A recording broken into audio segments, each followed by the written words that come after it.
ज्या घरात काही तासांपूर्वी वाढदिवसाच्या शुभेच्छांचा गजर होत होता, ज्या घरात पुरणपोळीचा गोडधोड बेत शिजत होता आणि ज्या घरात अधिक मासानिमित्त माहेरी आलेल्या लाडक्या लेकीचं कौतुक सुरू होतं, त्याच घरात अचानक किंकाळ्या आणि हंबरडे फुटतायत।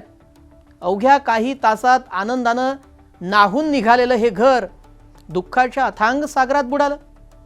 नाशिकच्या गंगापूर धरणाच्या बॅकवॉटर परिसरात नियतीनं असा काही क्रूर डाव साधला की एकाच कुटुंबातल्या 4 कोवळ्या जीवांचा अंत झाला।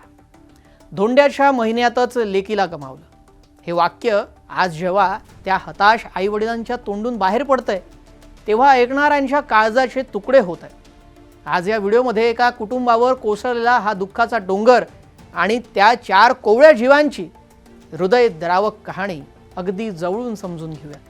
नमस्कार, मी श्रेयस पांडे, तुम्ही पाहताय न्यूज 18 मराठी। गुरुवारची ती सकाळ नाशिक तालुक्यातील सावरगावच्या गोतरणे कुटुंबामध्ये आनंदाला उधाण आलं होतं। घरात पाहुण्यांची लगबग सुरू होती।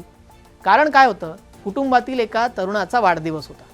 त्यात भर म्हणून अधिक मास म्हणजेच आपल्या मराठी संस्कृतीतील पवित्र धोंड्याचा महिना सुरू असल्यानं कुटुंबातील अत्यंत लाडकी आणि विवाहित लेक मयुरी पवन जाधव ही त्र्यंबकेश्वरहून आपल्या माहेरी आली होती। लग्नानंतर लेक काही दिवसांसाठी घरी आली म्हणून आई वडील, भाऊ आणि संपूर्ण नातेवाईक आनंदात होते। दुपारी 3 वाजेपर्यंत सर्वांनी मिळून धोंड्याचं गोडधोड जेवण केलं। लेकीला धोंड वाण दिलं आणि त्यानंतर हसणं खिदळणं सुरू होतं।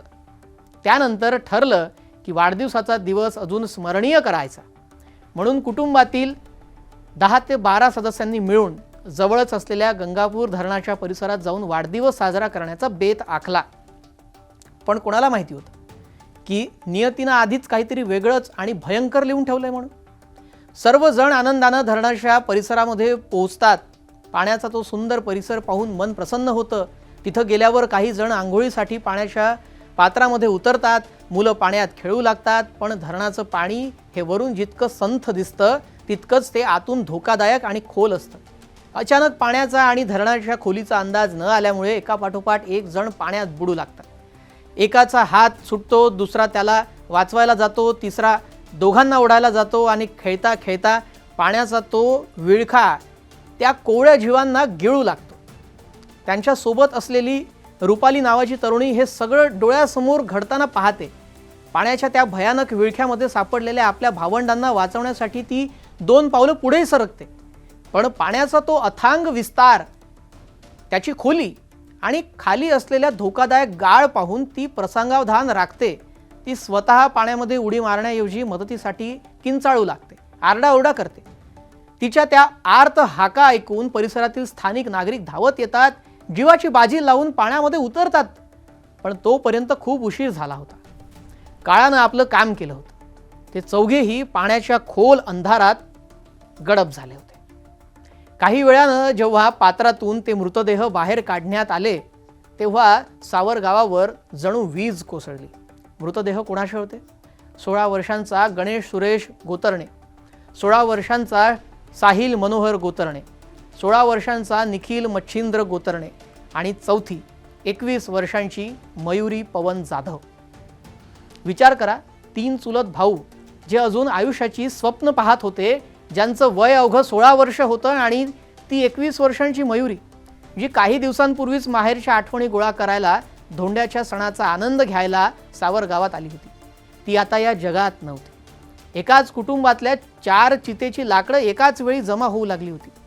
काही तासांपूर्वी ज्या घरात वाढदिवसाच्या गाण्यांचा गजर होता तिथे आता अंत्यविधीची तयारी सुरू झाली होती। एका बाजूला पोटच्या 3-3 गोळ्यांना गमावलेल्या आई वडिलांचा तो अंगावर काटा आणणारा आक्रोश, तर दुसऱ्या बाजूला माहेरी आलेल्या लेकीचा निर्जीव देह पाहून छाती बडवून रडणारी तिची आई।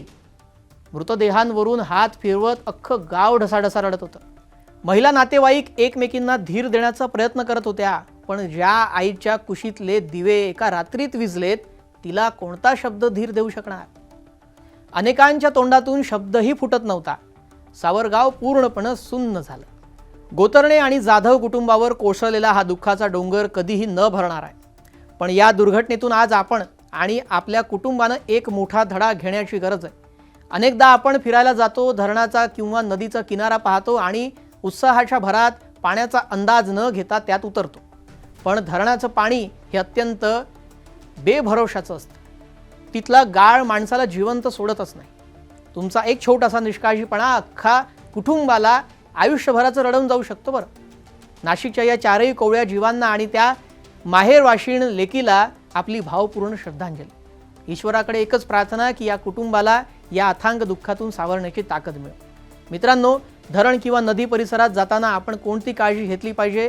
तुमचे विचार कमेंटमध्ये नक्की मांडा, जेणेकरून लोकांमध्ये जनजागृती होईल. हा व्हिडिओ लोकांपर्यंत शेअर करा, जेणेकरून अशी दुर्घटना पुन्हा कुणासोबतही घडणार नाही. चॅनलला सबस्क्राईब करा. पुन्हा भेटू, तोपर्यंत काळजी घ्या.